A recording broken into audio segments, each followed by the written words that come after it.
From the beginning of time, humans have lifted their eyes toward the sky. Around every fire, in every desert, on every shore, we have looked up. Why?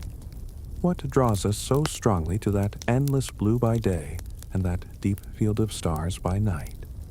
Is it fear? Is it hope? Or is it a secret our hearts already know? That above us waits a story written not in ink, but in light. Imagine the first people who walked the earth at night.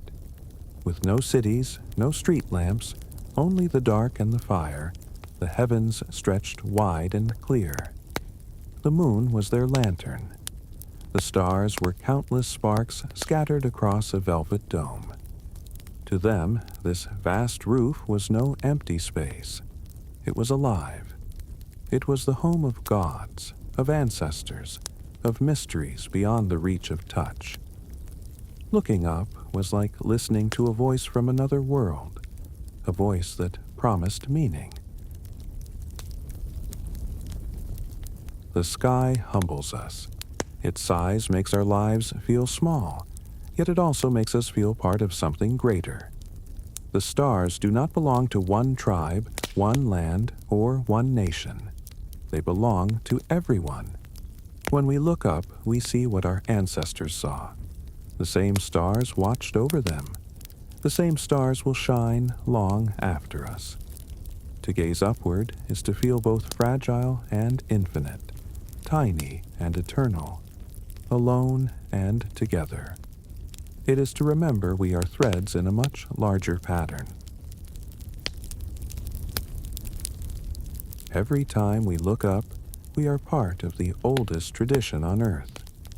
If you too have felt wonder under the stars, leave a like and subscribe, so we can walk through these stories together. Because tonight we begin a journey into the sky's memory. The sky shaped our myths, our maps, our very survival. But what else did it build in us? And what tales still sleep in the stars, waiting to be told?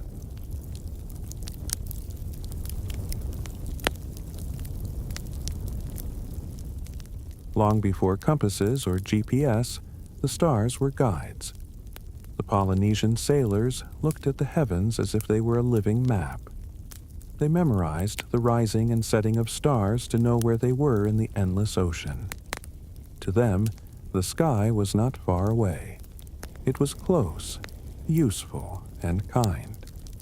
A single star could lead them across hundreds of miles of water, carrying them safely to distant islands.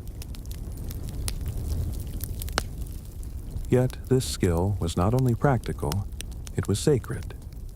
Wayfinding was taught as a gift, passed from elder to child, from navigator to apprentice. At night, in the quiet sea, the stars sang directions.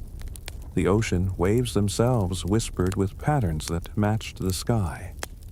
Human survival was written above, and those who could read it lived.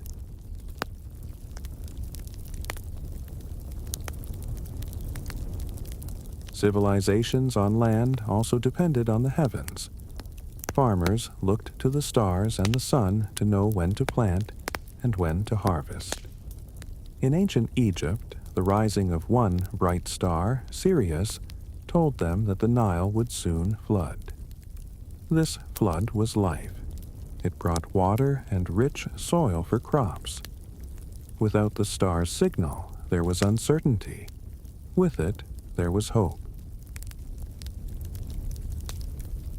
Every society had its own star clock. The Mayans built precise calendars, aligning stone temples with the movements of the heavens. Their ceremonies followed the dance of sun and moon. To them, farming was not only work, it was harmony with the cosmos. By looking up, they shaped the earth below, turning sky patterns into bread, fruit, and life itself.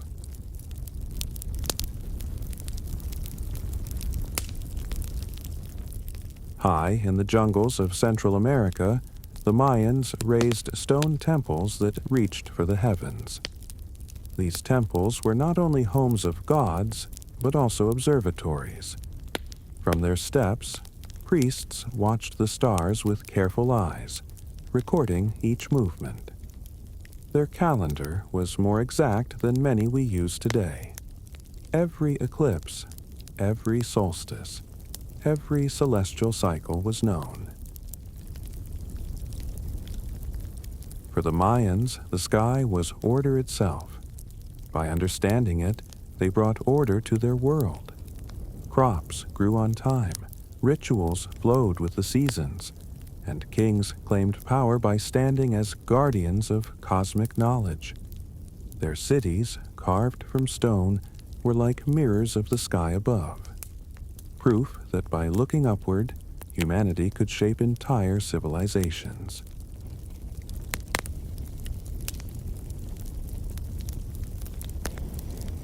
In Egypt, the pyramids rose not only as tombs, but also as star-guided monuments.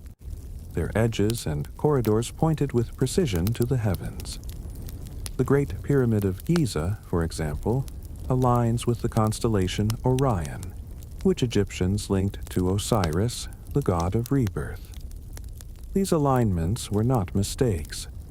They were deliberate bridges between earth and sky, built with stone and vision. Across the sea, in Britain, Stonehenge stood as another calendar of the heavens. Its circle of stones captured the sunrise of the summer solstice and the sunset of the winter solstice. To stand among those stones was to stand inside a clock made not of gears, but of stars. People gathered to watch the heavens move, knowing that time itself was written above them.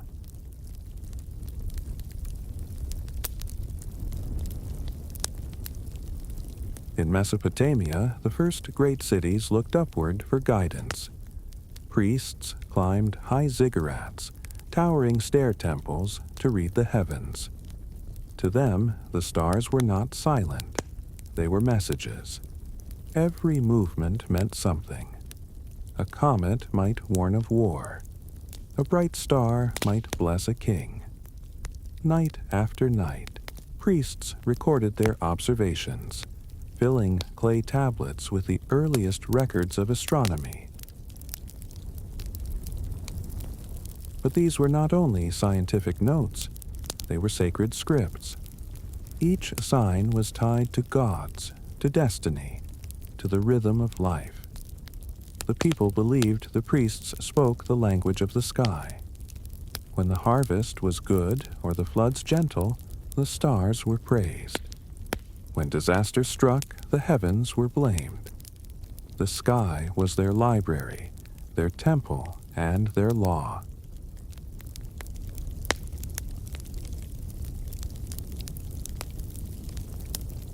To ancient civilizations, the sky was never empty. It was a kingdom of gods. In Greece, Zeus hurled thunder from the clouds. In Egypt, Ra sailed his sunboat across the heavens each day. In Norse lands, the Rainbow Bridge Bifrost connected Earth to Asgard, the home of the gods. Everywhere, people saw the divine above them, and every sunrise or storm was a sign of their presence. The sky gave power to rulers, too. Kings claimed to rule under heaven's mandate, their authority blessed by the stars. Festivals and sacrifices followed celestial rhythms, binding human lives to divine cycles. When people looked up, they did not just see light. They saw faces, thrones, and eternal battles. The heavens were a theater of gods, and humanity was part of the audience.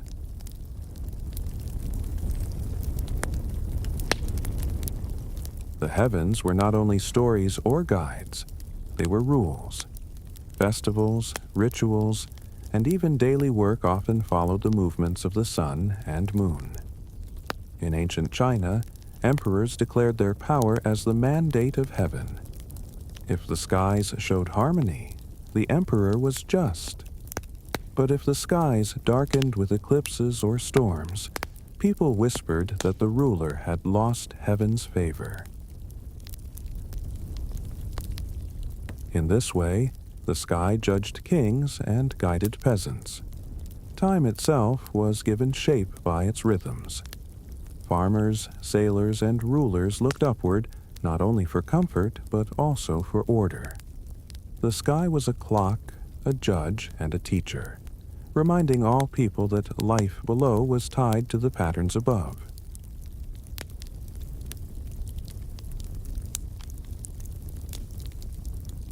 From these observations came something new: science. Slowly, carefully, ancient observers began to notice patterns in the sky. Stars rose and set at the same times each year. The moon moved in cycles. The sun returned to the same place with each season. By recording these rhythms, people began to predict the future, not by faith alone, but by observation. Babylonians were among the first to map the stars with precision. In Greece, thinkers like Thales and Anaximander tried to explain the sky not only with gods, but with reason. The heavens became a place to measure, to test, to ask questions. By watching the sky, humans planted the first seeds of knowledge that would one day grow into astronomy.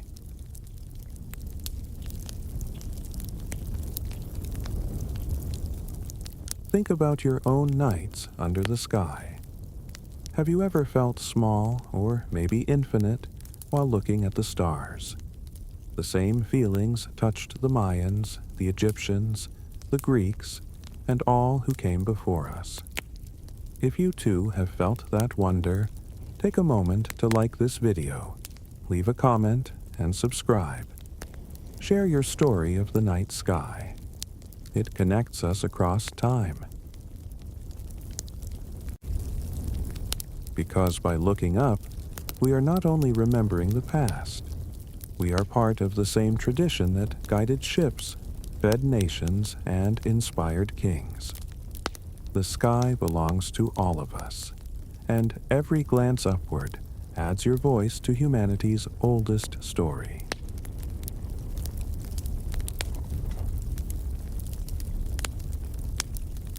In ancient Greece, a new way of looking at the sky was born. The philosophers questioned the heavens not only with myths, but with reason. Thales suggested that the world could be explained without constant reference to gods. Anaximander imagined the earth floating in space, held in balance by nothing at all. These were bold ideas, far ahead of their time, and they changed how people thought about the sky. The Greeks were not always correct, but their courage to ask questions planted something new: curiosity. They believed the universe had order, and that order could be understood. By seeking patterns and truths in the sky, they built the first bridge from wonder to science, a path we still walk today.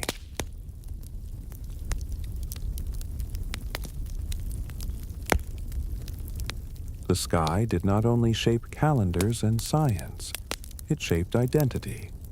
Civilizations built their sense of order by mirroring the heavens. Kingdoms were often structured like constellations, with rulers as the brightest stars. Cities were planned to align with solstices or with sacred points in the heavens. In this way, people believed they were not separate from the cosmos, but part of it. For the Aztecs, the stars told them when to wage war and when to rest. For the Romans, the eagle of Jupiter was their guiding sign of empire. In every culture, the heavens reflected the world below. To look up was to see not only eternity, but also a mirror of human society, belief, and ambition.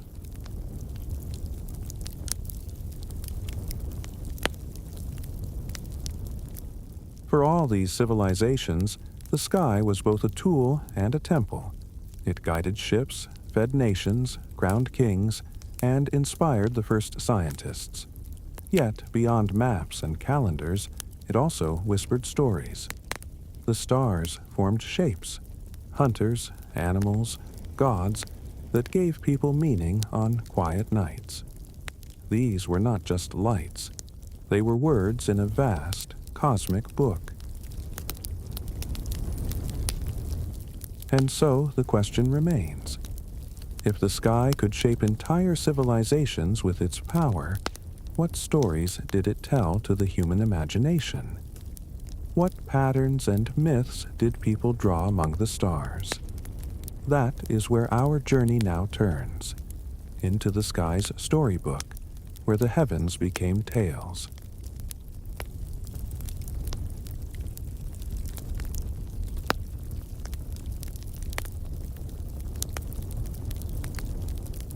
When ancient people gazed upward, they did not see random stars.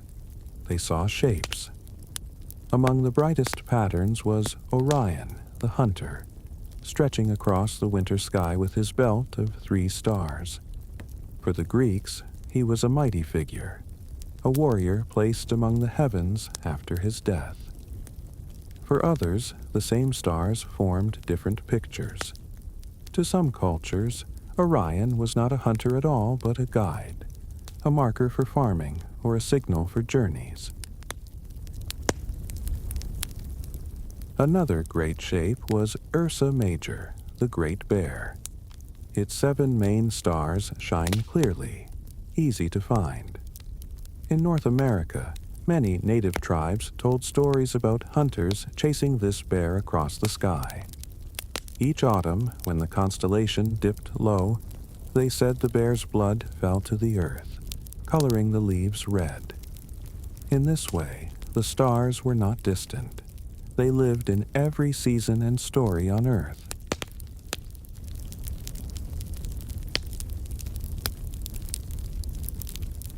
The stars became the first storybook.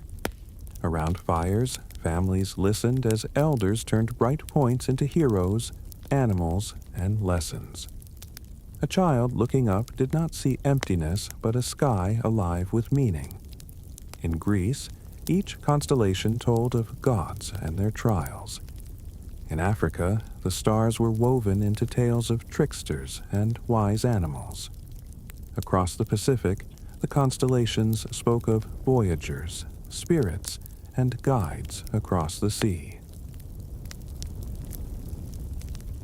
These stories were more than entertainment. They carried wisdom, warnings, and hope. A constellation might teach when to plant, or it might explain why storms come. They offered comfort, giving shape to mystery. When people felt small, the sky reminded them they were part of something larger, a great story written in light that stretched across eternity.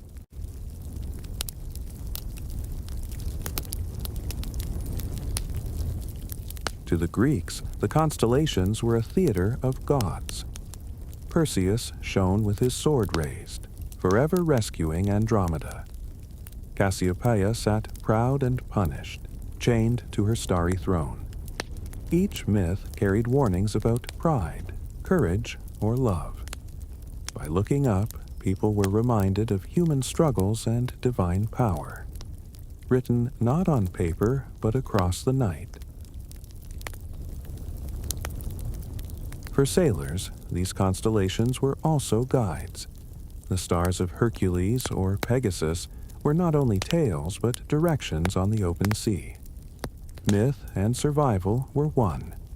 By keeping the stories alive, the Greeks passed both wisdom and navigation across generations.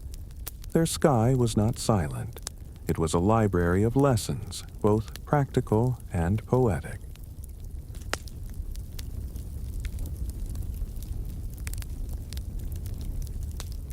In ancient China, the night sky was a map of both heaven and earth. The emperors believed their rule was connected to the stars, and court astronomers carefully watched the heavens for signs. they divided the sky into regions, each reflecting parts of the empire. The constellations were not just stories, they were symbols of order and government. If the heavens showed harmony, the empire would prosper. Chinese records of the stars were among the most detailed in history.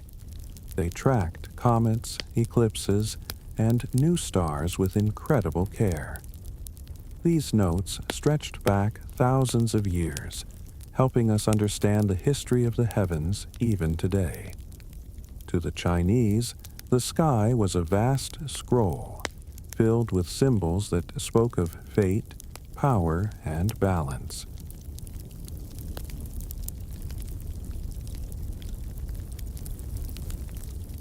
As people saw shapes in the sky, they also believed those shapes shaped them.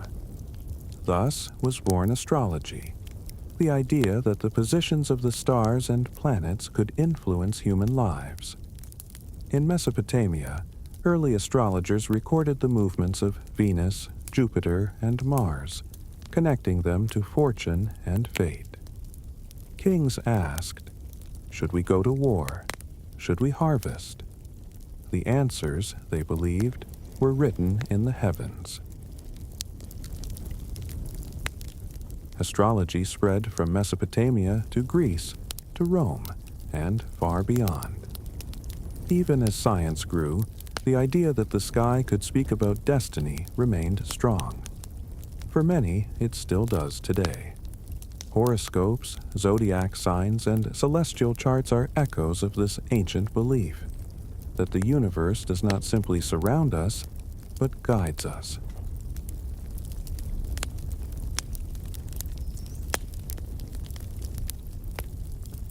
To ancient people, astrology was more than curiosity. It was guidance. A newborn child's future could be traced in the sky at the moment of birth. A marriage could be blessed or cursed depending on the stars. Armies waited for the right sign before moving into battle. The sky was not distant. It was a living book that wrote human destiny. Even today, echoes of this belief remain. People check horoscopes, wondering if love, luck, or change is near. They do not always believe fully, but the tradition still comforts.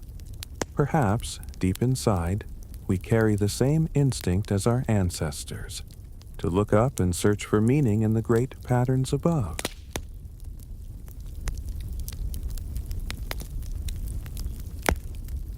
When a comet blazed across the sky, ancient people did not see beauty alone. They saw warnings. In Rome, a comet appeared soon after the death of Julius Caesar. Many believed it was his soul rising to the heavens, a fiery message to the empire. In China, careful records show comets linked with famine, war, or the fall of rulers. To these civilizations, the sudden streak of light was not natural chance. It was divine intention. The heavens were sending a signal. Fear and awe spread in equal measure. A single comet could change the course of history, its brief glow shaping decisions of kings and hearts of common people alike.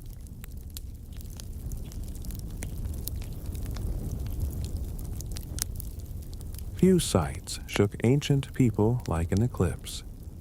The sun, darkening in the middle of the day, felt like the end of the world. In Babylon, priests rushed to interpret its meaning. In Mesoamerica, the sudden shadow was seen as a battle of gods. In Norse lands, they believed wolves were devouring the sun, and they shouted and banged drums to scare the beasts away. Eclipses reminded people of their fragility. If the sun could disappear, what else might be lost? Yet these moments also deepened human connection to the sky. They proved that the heavens were alive, powerful, and closely tied to life on Earth. For many, an eclipse was the voice of the cosmos itself.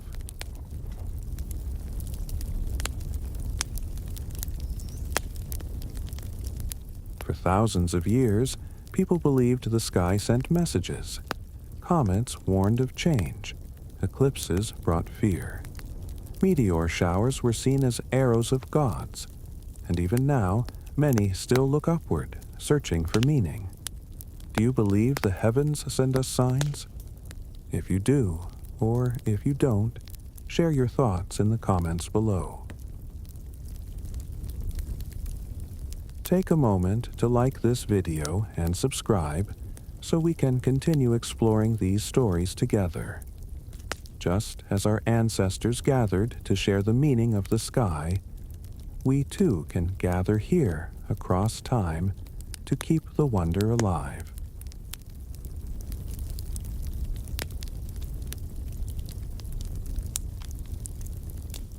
When meteors streaked across the heavens, many ancient people saw more than falling stones. They saw arrows of gods or fiery tears of spirits. In Greece, shooting stars were believed to mark the birth or death of souls. In Japan, they were said to be gifts from the gods, carrying wishes to earth. In Arabia, they were thought to be divine weapons, chasing away evil spirits in the sky. The sudden blaze of meteors lit up not only the night but also the human heart. Fear and hope mingled together in those streaks of light.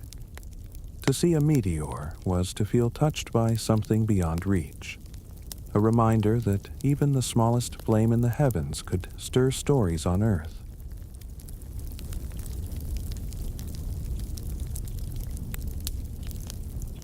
Across the world, the heavens were treated as a voice of fate.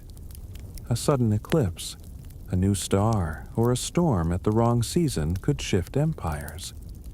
Leaders looked upward before making choices, and priests assured the people that the gods had spoken. The sky was the messenger no one could silence, for its signs were beyond human control. Even when events were natural, their meaning carried power. A comet might shake a ruler's throne. An eclipse might delay a war. A meteor shower might inspire courage or fear. The heavens became a stage where destiny was performed. To look up was to wait for the next message, written in fire and shadow.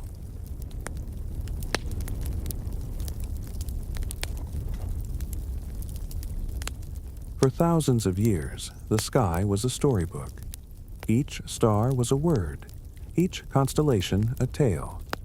People believed comets, eclipses, and meteors spoke of gods and fate. Yet, over time, a new thought began to grow. Perhaps these wonders could be explained, not only feared. Perhaps the heavens were not only messages, but mysteries waiting to be solved. And so, a new chapter in human history opened. When the first telescopes were raised to the sky, they shattered old beliefs and revealed new worlds. What stories would unfold when we looked with sharper eyes, beyond what the naked eye could see?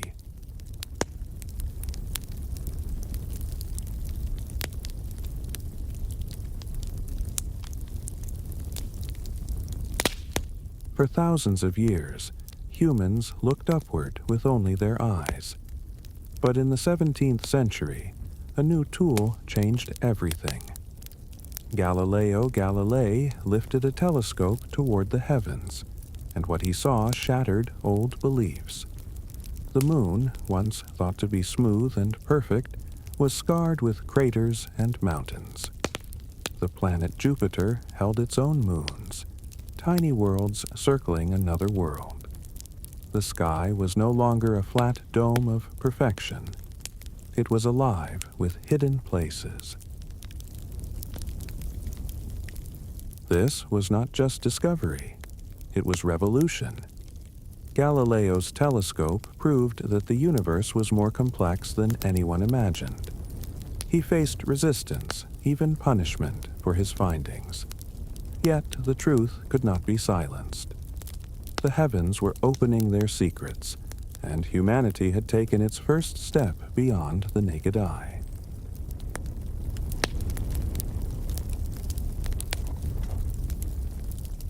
Galileo's discoveries added weight to a daring idea, that the Earth was not the center of the universe. Copernicus had suggested it earlier, but with the telescope, proof grew stronger. The Sun, not the Earth, was the heart of the system. Planets moved around it in graceful paths, while our world spun in space like a traveler on a vast road. This was more than science. It was a shift in identity. To accept heliocentrism meant to accept that humanity was not the focus of creation. We were part of a larger design, small yet connected. For many, it was unsettling. For others, it was liberating. The heavens were not revolving around us. We were revolving within them.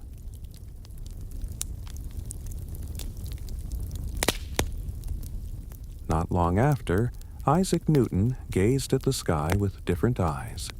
He asked, "What force holds the moon in its path? Why do the planets not fly away?" His answer was gravity, a hidden bond tying Earth and heavens together. With one idea, Newton united the falling apple with the circling stars. The same law that pulled a stone to the ground kept the planets in their dance.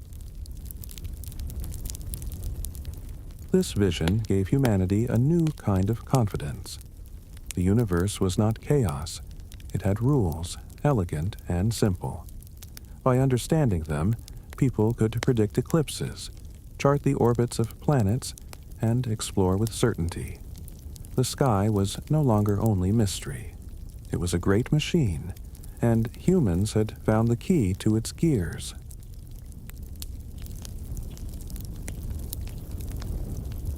As telescopes improved, astronomers began to chart the sky with greater care. For the first time, detailed maps of constellations and planets were drawn, no longer only from imagination but from precise observation. Each star was given a place, each cluster a name, forming atlases of the heavens. These maps turned the night sky into a navigable space, much like maps of the Earth. For sailors, explorers, and scientists, this was a gift. With such charts, voyages could stretch across oceans with confidence, guided by the stars. Knowledge was spreading outward, printed and shared. Humanity was learning to hold the sky on paper, to bring the infinite into their hands.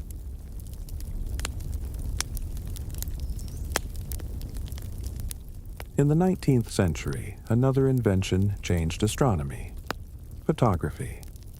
No longer did astronomers rely only on sketches or written notes. Cameras captured the night directly, preserving faint details invisible to the human eye. Galaxies, nebulae, and clusters appeared on glass plates, proof that the universe was far larger and richer than anyone had dreamed. For the first time, people could see the sky as it truly was, not only as memory. The photographs became windows into the infinite, treasures of both science and art. Each image told us that our eyes had been blind to countless wonders. The camera revealed that the heavens were not just a ceiling of stars, but a boundless ocean of light.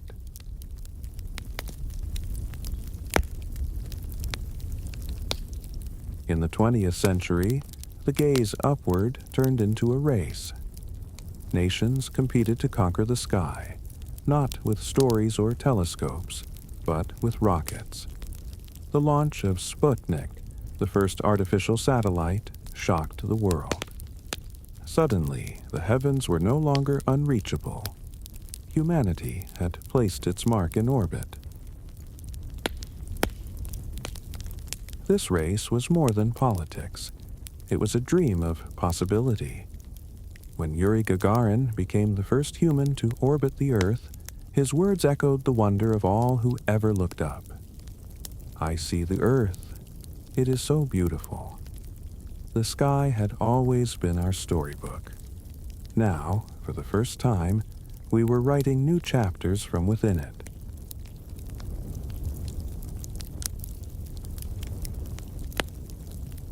On July 20th, 1969, humanity set foot on another world.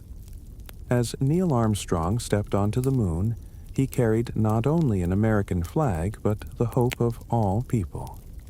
The grainy broadcast showed the lunar surface, gray, silent, and untouched, beneath the boots of explorers.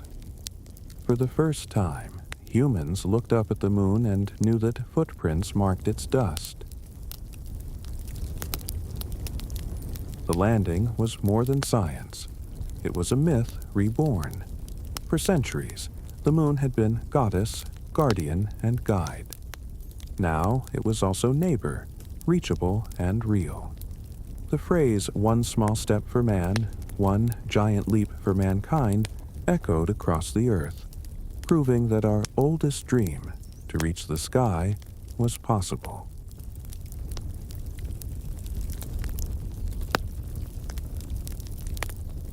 When you look at the night sky, what do you dream of?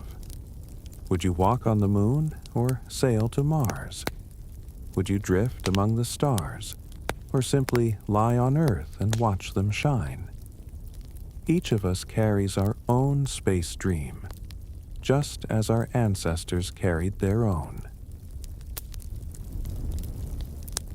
If this story stirs your imagination, take a moment to like this video and subscribe.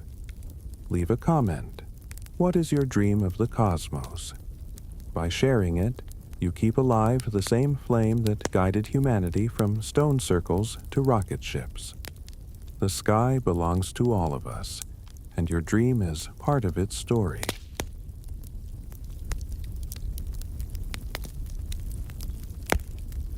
Decades after the moon landing, humanity launched a new kind of eye into the heavens, the Hubble Space Telescope. Floating above the blur of Earth's atmosphere, it captured the universe with clarity never seen before. Galaxies, billions of light years away, came into view. Nebulae glowed in colors that revealed their birth and death of stars. Hubble did not only change astronomy, it changed perspective. The famous Pillars of Creation image showed towering clouds where stars were born, an image as poetic as it was scientific. For those who looked, the universe was no longer abstract. It was a living canvas, vast and beautiful, and humanity was finally seeing it with open eyes.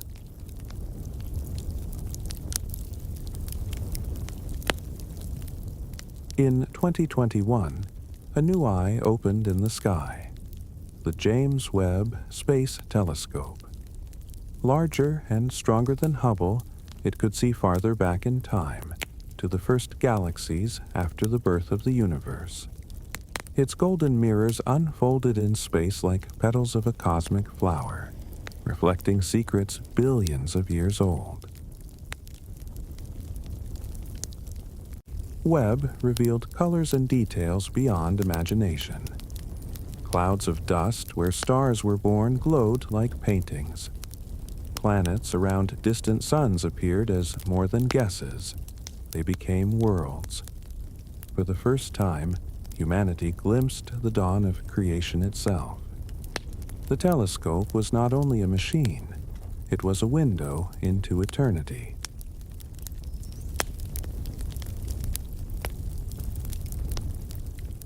As technology grew, so did the question, are we alone? Telescopes searched for planets circling other stars. Radio signals scanned the heavens for voices.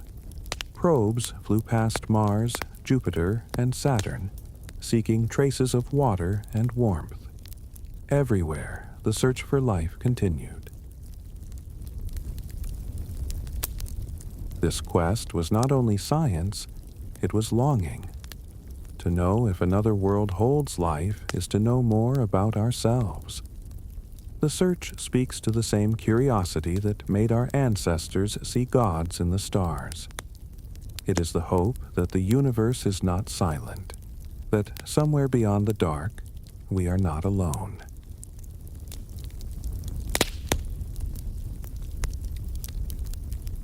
From Galileo's first telescope to Webb's golden mirrors, humanity has walked far. We mapped stars, landed on the moon, and captured galaxies in photographs. Yet one truth has never changed. We still look up, not only for knowledge, but for wonder. The sky remains our mirror, our guide, our endless question. And so we move forward into the outro. What comfort does the sky still give us today? What dreams will carry us into the future? Let us step together into the closing reflections, where the stars remind us not only who we were, but who we hope to become.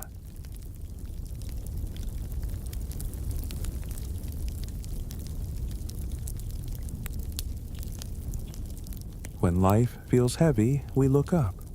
The stars remind us of scale. They whisper that our troubles are small against a canvas billions of years old. This is not to dismiss our struggles, but to offer comfort. The universe holds us in its endless arms. Across time, people have lifted their eyes for the same reason: to feel wonder, to feel hope, to remember that we are part of something larger. The sky is not only above us, it is within us, stitched into our stories, our dreams, and our need to belong. Tomorrow's stories will also begin with the sky. We dream of colonies on Mars, of cities floating among the stars, of ships sailing through interstellar seas. Perhaps our descendants will look back at Earth the way we now look at the moon, with wonder, with longing, with love. The sky is not a ceiling. It is an ocean waiting to be crossed. Humanity's greatest journeys are still ahead, and each dream begins the same way. Someone looking up at the night, daring to imagine more.